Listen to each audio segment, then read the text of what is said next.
In John chapter 14, Jesus is having a conversation with his disciples, and he's trying to prepare them for something that had never entered their imaginations. They never saw it coming. He's trying to prepare them for the idea that he's not going to be with them for very much longer. And this hadn't even landed on their radars. And to ease their aching hearts, he draws from language, from speech that would have been memorized by many of the men standing in that group. Some of them who had been married before would have delivered these same words. They were famous for their draw from wedding language. He said, "In my Father's house," you know this, "are many rooms. If it were not so, would I tell you that I'm going to prepare a place for you? And if I go prepare a place for you, certainly I'll come back to get you, that where I am, there you may also be." And then he throws in a line at the end of the sentence. He says, "You know the way to the place where I am going." And then the silence, the awkwardness, the dust settles from the bomb that just went off. And it probably felt like an eternity, but to me, I think it probably didn't last that long before Thomas interjects what all the rest of them are thinking. He says, "Lord, we don't even know where you're going. How can we know the way?" And this is the setup for the famous words that Jesus speaks in John 14:6. This is the background, the context of what's going on when he says, "Thomas, I am the way, the truth, and the life." Famous words that are central to the Gospel of John. Famous words that are fundamental, central to following Jesus at all. For Christians for centuries who have claimed the name of Christ, we've found so much value in these words, so much power in these words, understanding Jesus as the way, the truth, and the life, especially the truth. We get that. We understand that trying to live out our faith in the middle of this world where there's so much falsehood all around us, so much distraction, so many lies all around us, this is so different. We need a North Star. We understand Jesus as the truth. So we need that to live among all the smoke and mirrors, to find our way back to Jesus and follow him through this world. Did you know this world has been purposely set up against you? We've talked about this before. The day and age that we live in now more than ever, we understand this world has been dominated by a person that the Bible calls the devil. Someone who has been allowed to roam down here for centuries, spreading his lies, spreading his misinformation, spreading all that hurt and death and destruction. He's not changed his strategy. In his most robust teaching on the devil in John chapter 8, Jesus, one of the things that he says about the devil, more than anything else he says about him, is the fact that he is a liar. He says 6 times in one verse, he's a liar. You're just like your father, the devil. He was a liar since the beginning. He's the father of lies. When he speaks, he uses his native tongue because he's a liar and the father of lies. There's no truth in him. It's as if Jesus wants you to know the devil is a liar. And he's been allowed to spread those lies down here for centuries. And we haven't changed. We just live in a land that's been populated by his lies. And so trying to follow Jesus in the middle of all those lies is like looking for a North Star. We understand Jesus as the truth. We need his help. We need his guidance now more than ever.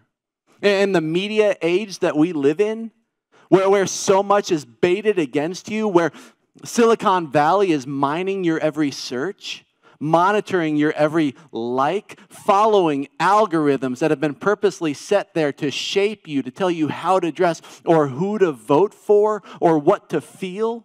If the rumors are true, they're listening in on your calls, and some have called this surveillance capitalism, where everything is out there influencing you as this propaganda apparatus leading us off course. We need Jesus as the truth, don't we? We need something to come back to understand our North Star now more than ever. We live in a day and age that is forming us. Right? I don't know if you know that or not, but every click that you click, everything you look at is leaving an imprint inside of you. Psychology is beginning to come around to this idea. Some modern thinkers are saying that we essentially exist as computers that walk around with our keyboards out. If you want to think of yourself this way, you have a hard drive. Everything you experience comes in by way of your keyboard, by way of the five senses. Everything you see, smell, taste, touch, or hear comes in. They tap on those keyboards and it gets stuck in your hard drive and it's forming you. Every keystroke, everything that's being watched, everything that's leading you or changing you into, you are being formed. Make no mistake about it. The question is not, am I being formed? The question is, who or what am I being formed into? Following Jesus amidst this mirror maze is not formation. It's counterformation. You're going against the flow. You're trying to follow truth amidst lies. You're trying to make sure the enemy doesn't leave his imprint on you or shape you or malform you into something. But everything you experience is having an effect. As one scholar, Matthew Henry, says, the present time is seed time. Everything you experience is planting a seed inside of you. I love what Thomas Merton says. He says, every moment of every event of every man or woman's life plants something inside the soul. Everything. There's no third category. Paul says this in Galatians 6. You're either planting to the flesh or to the spirit. There is no third category. Everything you do plants a seed. We need, amidst all these lies, a source of truth, a North Star, someone we can follow out of here. Oh, we understand Jesus is the truth. And Jesus as the life, I think we understand this. It's a famous concept, one we've come around when he was having a conversation with a friend named Nicodemus under the cover of night. In John chapter 3, a famous dialogue that's recorded for us there by John. Nicodemus, he's been following God and he's curious about Jesus because he's got some compelling thoughts, but some seem a bit wacky against the Jewish context. And so Nicodemus meets with him in secret to find out more. And there, under the cloak of darkness, Jesus says to him those famous words that Tim Tebow made famous on his cheek. For God so loved the world, John 3:16.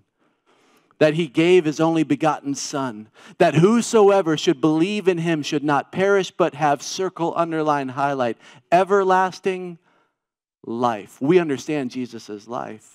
This is a common motif found all throughout church history, understanding that there's somewhere we can go now, where we don't have to go, where we were destined to go. We understand that life component. I would argue that sometimes we underemphasize the eternal part. We've made it only about there and then, and we forget it's available here and now too. You can have that life here and now too. We understand Jesus as the life, but Jesus as the way?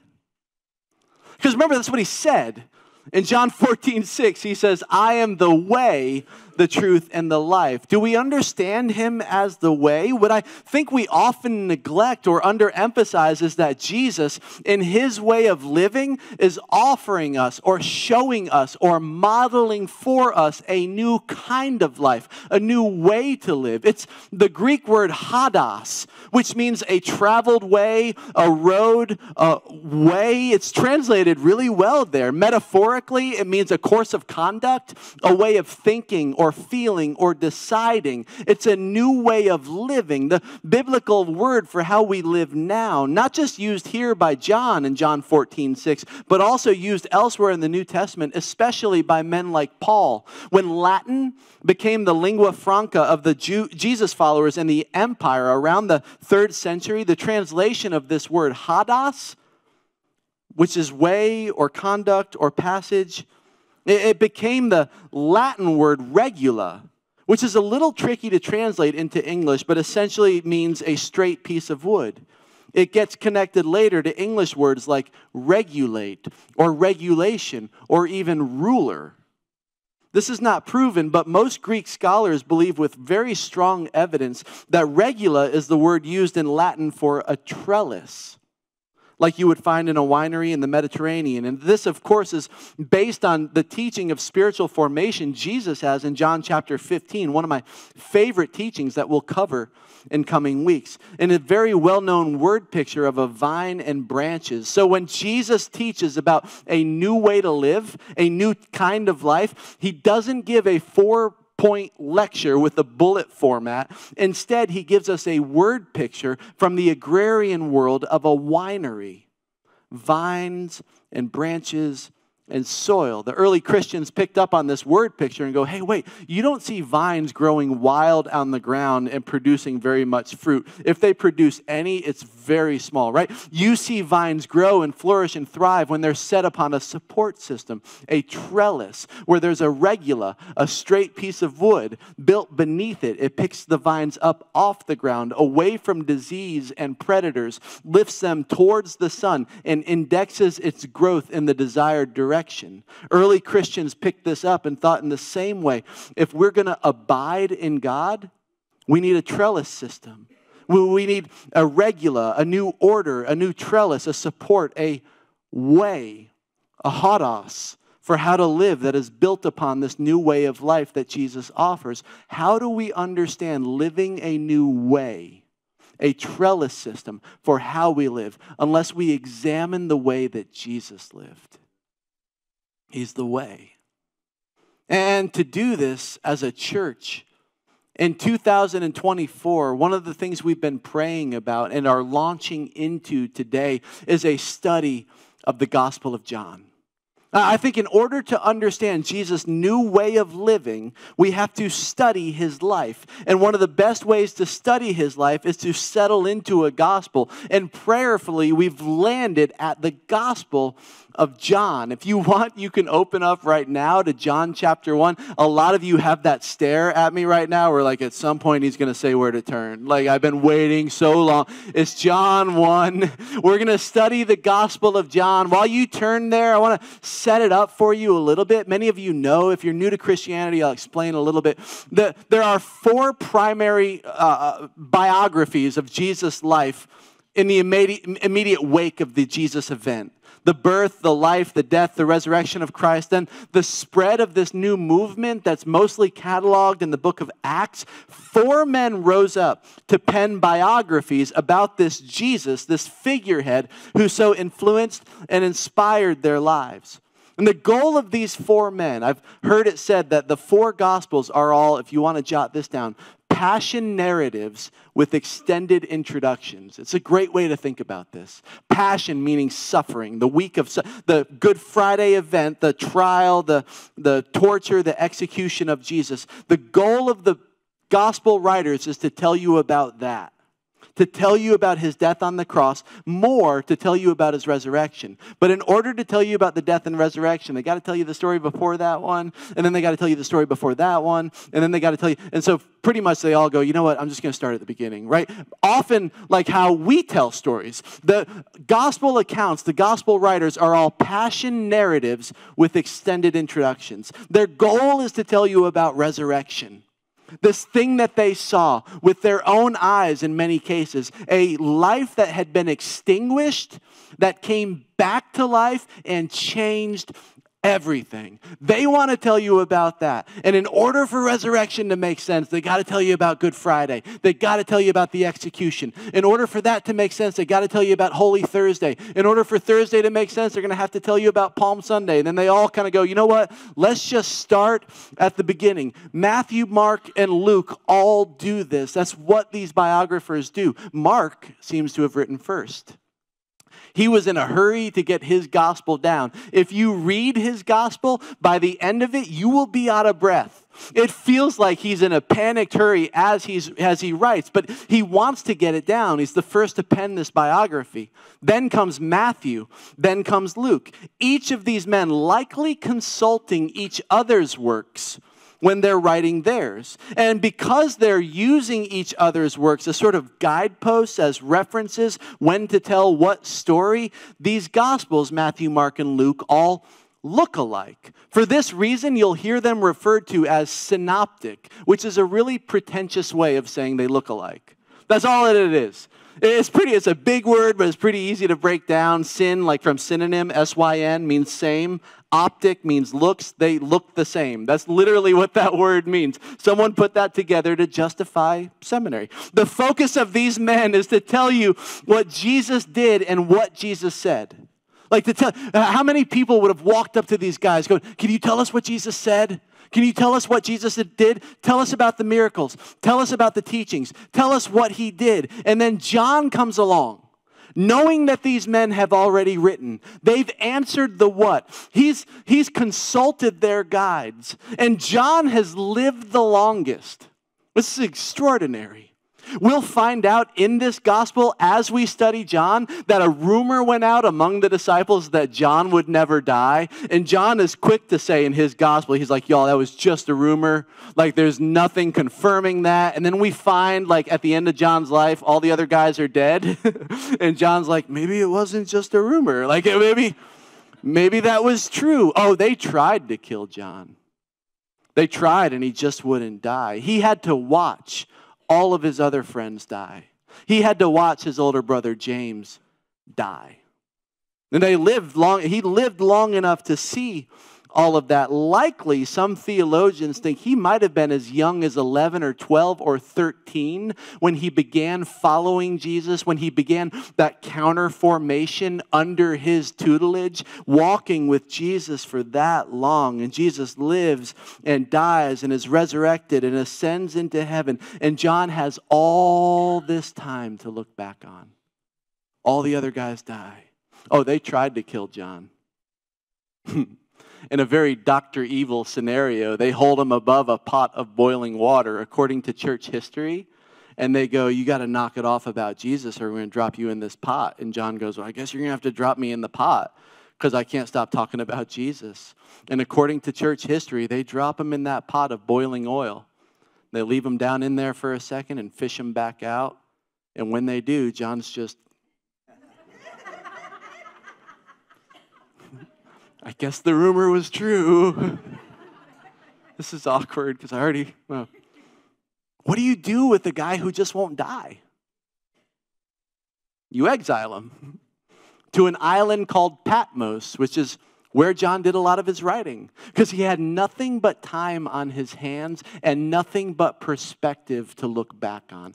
All those years with Jesus. And he decides with all that time on his hands, he's read the other accounts. He's seen what Matthew's produced. He's seen what Mark has produced. He's read what Luke has produced. And John sits down and he thinks, what do people need to know? Matthew, Mark, and Luke, they've already answered the what Jesus did, what Jesus taught. This has been talked about ad infinitum. Can you imagine John as an old man? How many times over the years the scores of people that would come up to him saying, tell us about Jesus. What did he do? What did he teach? Can you tell us about Jesus? And John as an old man saying, you've already got the other guys. You've got the what? You've got Matthew, Mark, and Luke. What I want to tell you is who Jesus was. They covered what he did. They covered what he said. I want to tell you who Jesus was. I think it took him a little while to put it together. I think he walked with Jesus those 3 years of counter formation under his discipleship, under his apprenticeship. He knew he came in contact with someone divine, but he didn't quite know how to make sense of that. And all those years of reflecting on that time spent with Jesus, I think he began to make sense of who this was that he got to hang out with. And he sits down to write his gospel. He pulls out a piece of paper and he gets a pen and he starts the famous words, in the beginning. Famous words that start the Bible. Famous words, too, that start the Gospel of John. And this isn't an accident. He's not borrowing from Moses and hoping you don't find out about his plagiarism. He's doing something very intentional here. In the beginning. Matthew, Mark, and Luke, they would start with Bethlehem. They would start with a manger. They would start with shepherds and stars, and John goes, you've got that version, but what you need to understand is that I'm going all the way back to the beginning. Because if your Jesus starts at Bethlehem, your Jesus is too small. He stands outside of time. In the beginning, before anything was, he was there. I know it's weird, right? It would take the church 400 years to figure this out. Under a famous council, John was there already on the island of Patmos. He goes, you guys flush it out. In the beginning was the Word. Isn't that beautiful? The logos, a Greek word that philosophers used as this understanding they had for their explanation of the power that puts sense into the universe. The power that made order amidst all the chaos, a power that set the world into perfect order and kept it moving in perfect order. They had a worldview that said something did that, and we call it the logos. This logos was the ultimate reason that controlled all things. Before this word, Genesis says that what existed was formless and void. You remember that part of Genesis 1's narrative. In the beginning, God created the heavens and the earth. And the earth was, and in the Hebrew, it's so fun to say, tohu vavohu. Let me hear you say that. Tohu vavohu. Isn't that good? Formless and void. It was chaos. The Hebrew word picture here is no order, no motion, no sense in the chaos. And then someone steps into that and gives it order. Genesis says it was God. The Greeks say it was the Logos. John goes, yep, both. God and the Logos. His name is Jesus. John wants to tell you his story. But in order to tell you his story, in order to tell you about his resurrection, he's got to tell you about Calvary. To tell you about Calvary, he's going to tell you about his life. To tell you about his life, he goes, I might as well just start at the beginning. In the beginning. Oh, yours starts with Bethlehem? If that's where your Jesus starts, he's too small. Let me tell you who that actually is. Glad the other guys caught the Bethlehem stuff.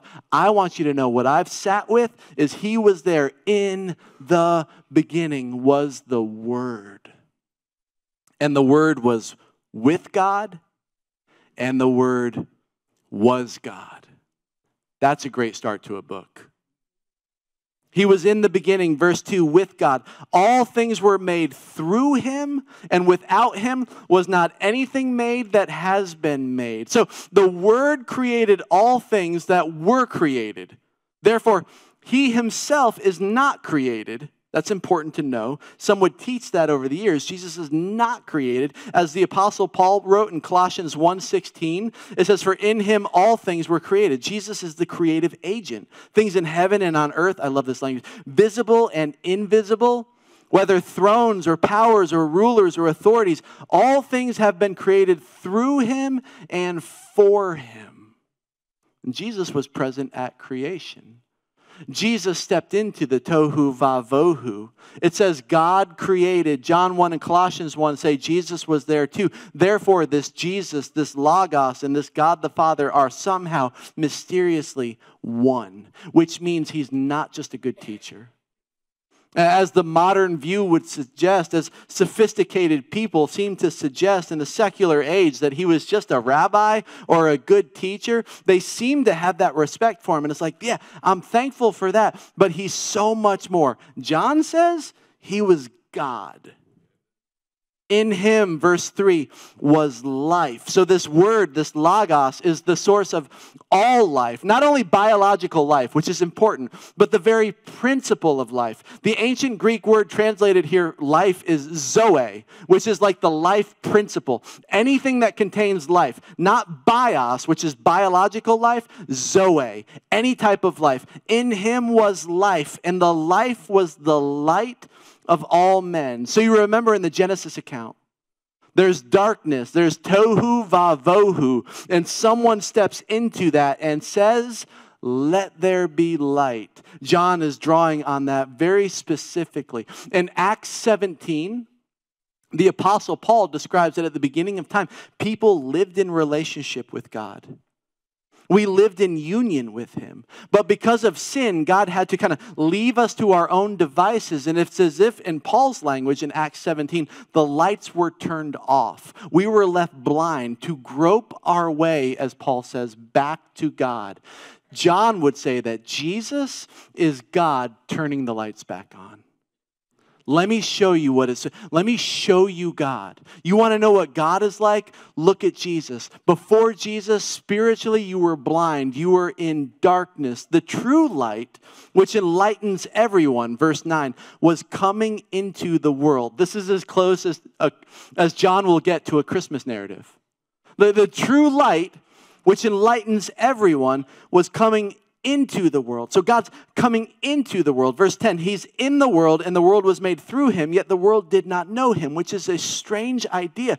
God came to the same world he created in the person of Jesus, but his creation, his creatures that bear his image didn't even recognize him. This is how far we had fallen, how spiritually dead we were.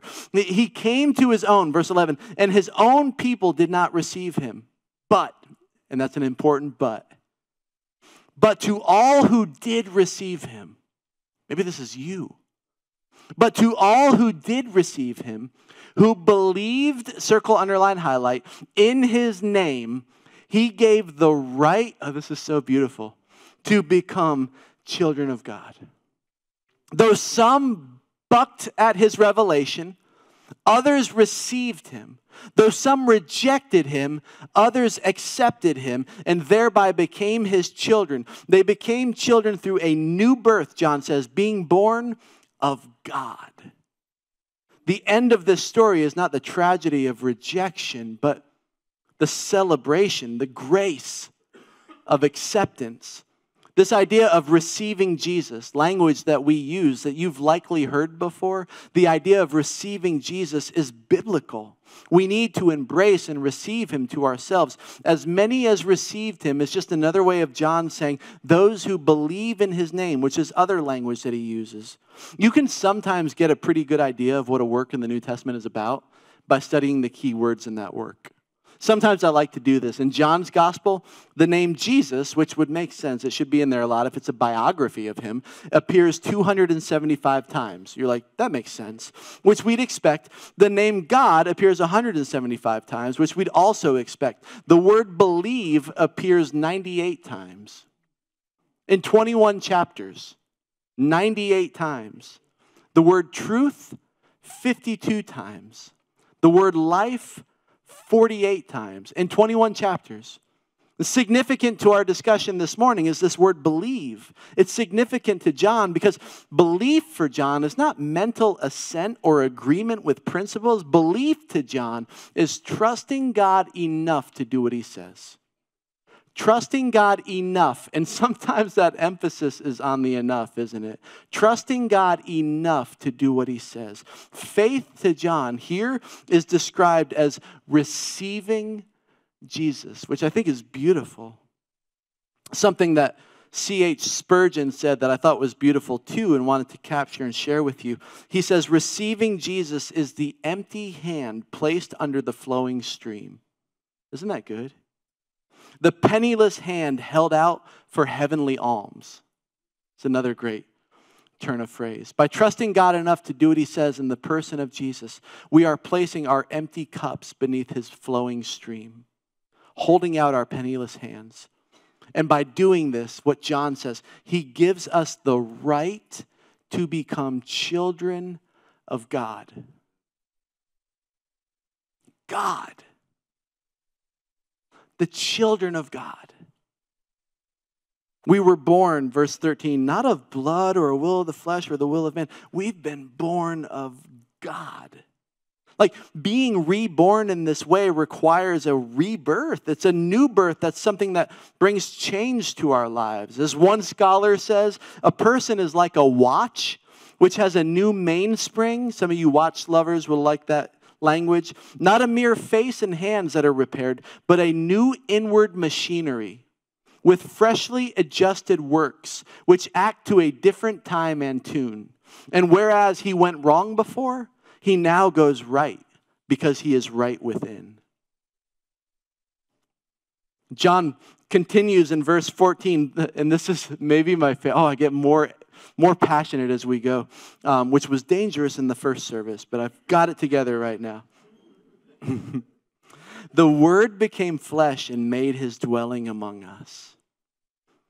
And we have seen his glory, glory as of the only Son from the Father, full of grace and truth. Isn't that beautiful? The Greeks generally had a view of the gods that was too low. They essentially saw a god like Zeus and Hermes. These were supermen. These were human beings they were really rad and became super. They could fly, and there's a really low view of the gods. And then the Jews generally had a view of God that was so high, they would have to work to get to his level. And the idea described here by John brings balance. Ancient Jews had a hard time accepting that this great God, as revealed in the Old Testament, would ever take on human form. And John told the Jewish thinkers, the Word became flesh. I know that's hard to understand, but isn't it beautiful? I love how Eugene Peterson translates this in the Message version of the Bible. He says, the Word became flesh and moved into the neighborhood. He moved into our worlds, and we have seen his glory.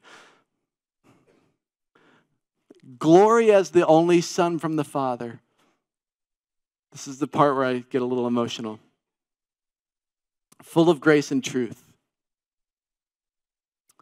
John's an old man here.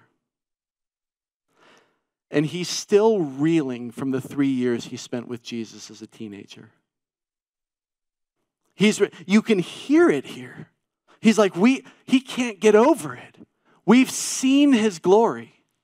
If you read 1 John chapter 1, the first chapter of that is essentially one rambling, long, run-on sentence in Greek. He's not gotten over what he experienced as a child. We've seen his glory. Like, that's who we were hanging out with. We knew something was special. We knew life would never be the same. We spent the rest of our existences here longing and pining to be with him again. And for some reason, I've gotten trapped down here the longest. Is it punishment? I want to be with him. We saw that glory.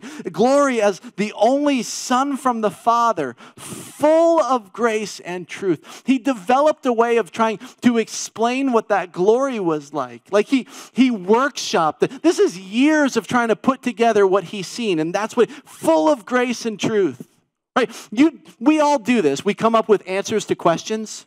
Right. I've come up with so in the past week or two, I've been approached by people and we've all done this as we return to school or jobs or just life in general. People will go, how was your holidays? Right. And we all are like, well, I don't know where to start. Like Christmas morning, my daughter was vomiting. Like it was a whole, you guys are like, you stay up there. Like we traded around illness all break. Right. And I'm like, I don't know how to answer this question. They probably don't want to know that. So what I came up with as an answer, I would go, we had a lot of illness in our home, so we spent a lot of time at home, but it was good because we got to rest. How was yours? I did it just a minute ago, like in the lobby, like 20 minutes. Well, maybe not 20. We develop language for answering questions that are difficult to answer. That took me a week to come up with. That wasn't a joke. John's had decades to reflect on describing what it was like to hang out with Jesus. Decades. And what he comes up with here, just that short phrase, full of grace and truth. It's hard to describe in English because it's written in Greek. I think it's easy to think of a glass of water that's 50% one thing, 50% another. 50% grace, 50% truth. Maybe 60% grace, 40% truth. We love a Jesus that's 90% grace, 10% truth. What John's describing here, as much a contradiction as it is, he says he was 100% grace, 100% truth. That's the best I can do. It's like, see, he's 100% grace, 100% truth.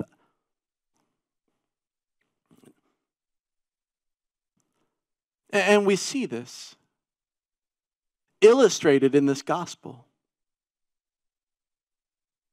We see this personified.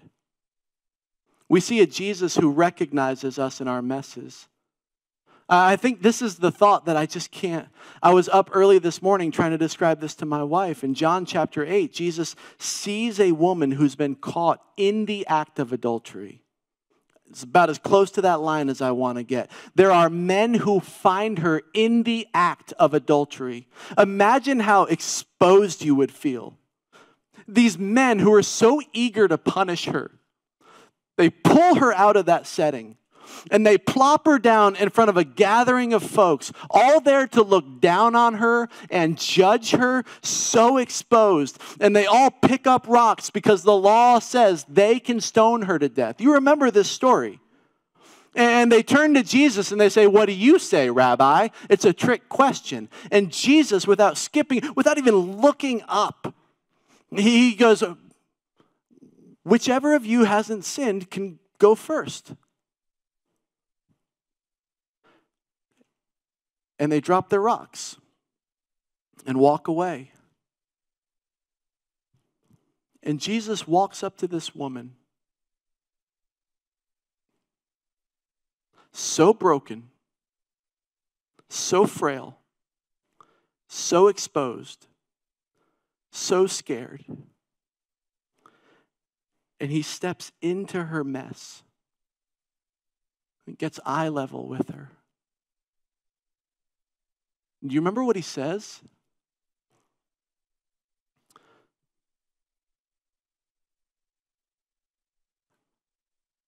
Daughter?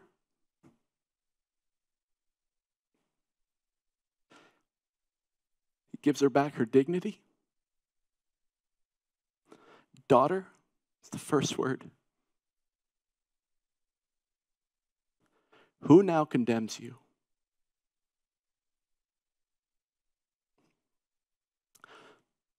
She looks, probably the first time she's picked her head up in that whole scene.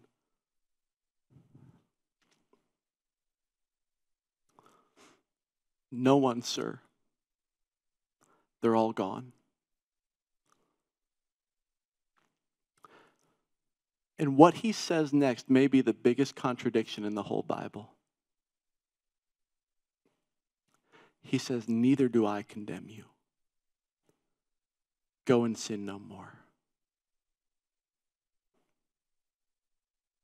He's identifying that it's sin. That isn't lost on him. He's not missed that. Neither do I condemn you. Go and sin no more. It's a Jesus who meets us in the muck and mire and quicksand and mud of our lives and says, "This looks pretty gross down here. I love you. Seems like this is killing you. You want to get out of here? Seems like you should want to leave this behind. Who now condemns you? Neither do I condemn you. Go and sin no more." It looks like this lifestyle hurts. It looks like we should try to leave this behind. Yeah, it's the people that Jesus meets like this over and over in this gospel. It's so compelling.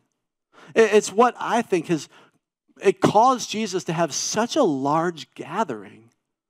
As you see, the contradiction through the gospel of John is as he walks along and treats people with this dignity, with this grace, and with this truth, that people are compelled to that. They begin following him. It's the religious leaders who can't seem to get a following. And I think it's still true today, isn't it?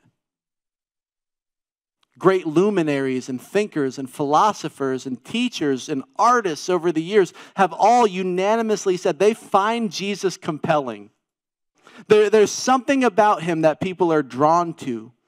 The religion that's kind of blossomed in his name, maybe they find that a bit confusing, but when we get back to just Jesus and the purity of Jesus, people find that compelling, and we see that in this gospel. And so as a church, that's kind of what I think, we've been praying. We want to get back to this as a church this year.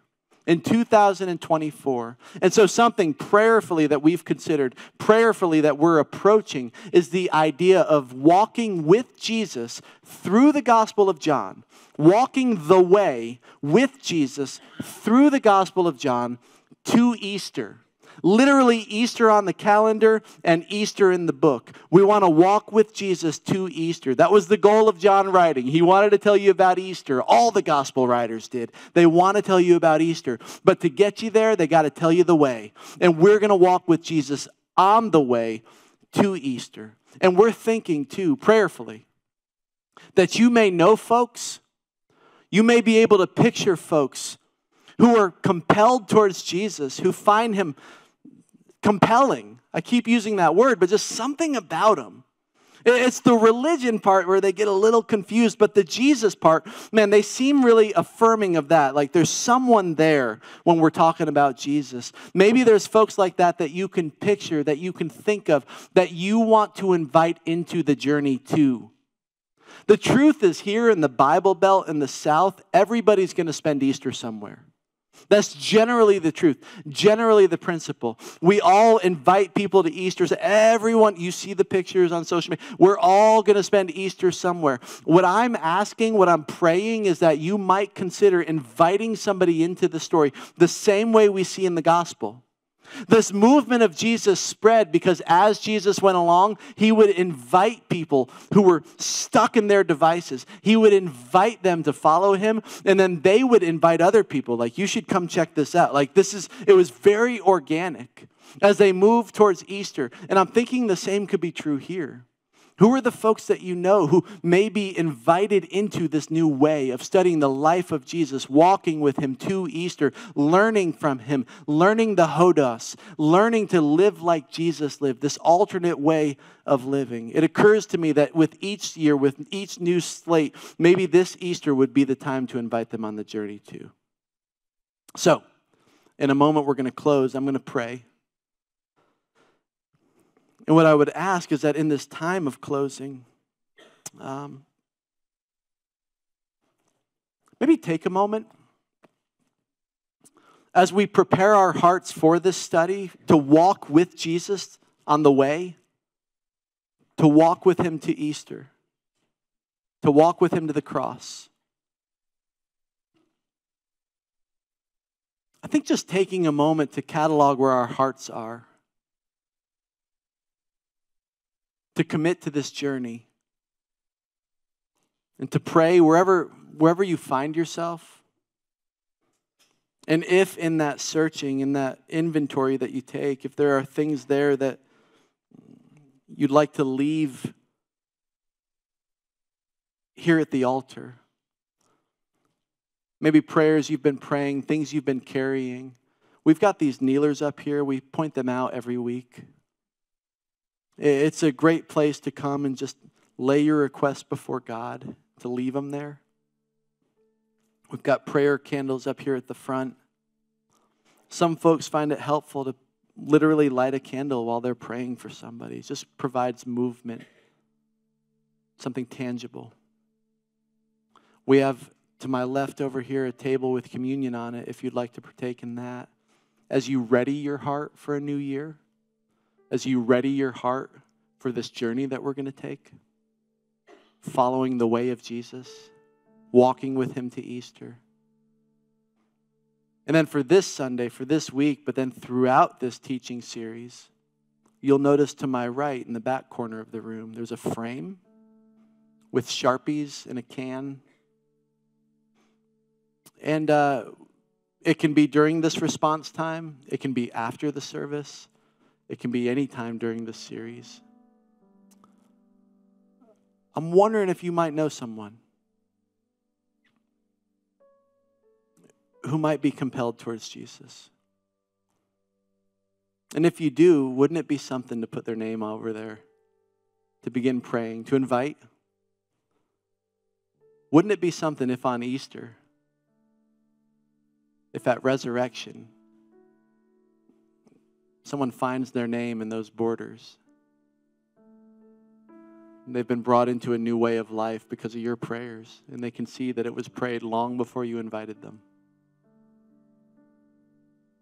So if someone is put on your heart, maybe consider writing their name over there this morning. It's a variety of ways to respond. Each of them we leave up to you. You can pray from your seat.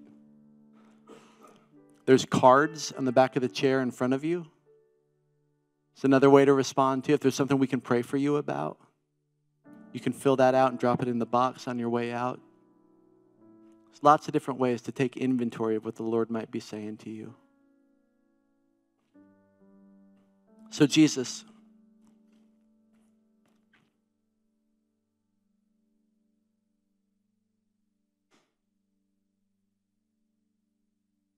thank you for not leaving us down here with the lights out to blindly grope our way back to you.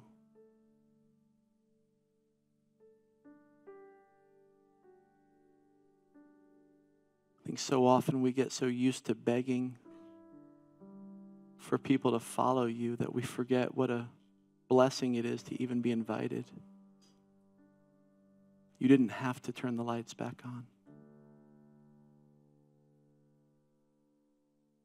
So Jesus, as we attempt to follow you as the way and the truth and the life, we pray that you prepare our hearts, that this journey we take with you through the Gospel of John to Easter would be a powerful one, that it would be personal. And Lord, in this moment, if there's folks that we know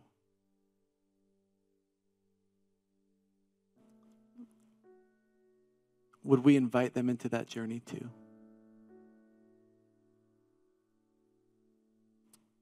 So Holy Spirit, speak in this time. Speak to our hearts. Speak of the grace and the truth of the Son of God.